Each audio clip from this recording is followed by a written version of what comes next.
Microsoft tutorial using OneNote Immersive Reader. To get started, find the document you want to work with. At the top, you will see there are different options. Go to View and then click Immersive Reader. The words within your document will appear on the page. Press play to hear the words. You are being asked to research the artist Antony Gormley. Using your iPad. You can click on individual words to hear them. You. Research. You can also change the appearance of the screen. On the top right hand corner there are some different options. You can change the text size, you can increase the spacing between sentences, you can also change the fonts. In the themes area you can change the colour of the screen.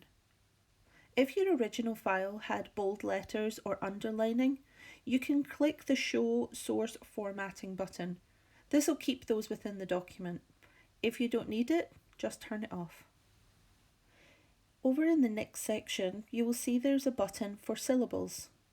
If we turn this on, let's see what it does to the document. Schools or universities. Can you name 3 of his famous artworks? If you are looking at nouns, verbs, adjectives or adverbs, the parts of speech section will help you break these down. You can also go in and change the colours to suit you.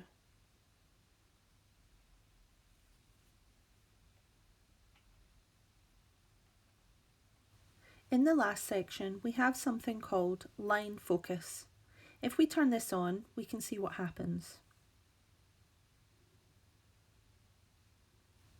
I can use the little arrows on the right to scroll up and down through my document. You are being asked to research the artist Antony Gormley. Using your iPad, answer the following. I can also turn on my picture dictionary. If I click a word, it will show me the picture.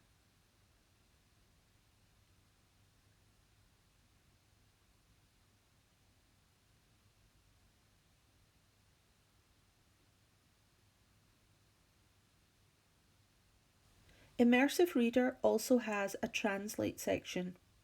I just need to choose a language. For this, I'm going to choose Korean. I can do it by word, or if I press document, it will translate the document into my chosen language. You will also find some options right next to the play button. You can change the speed of your reader. Universities. You name 3 of his famous artworks. Choose 1 piece of work by the artist. Any gift for. Be careful not to make it too fast. There's also an option to change the voice from male to female. If you're unsure of what a word means, you can hold your finger over that word for a couple of seconds and then press look up. This will take you onto the internet where there's usually an explanation of what the word means via the dictionary. When you're finished with Immersive Reader, simply press close.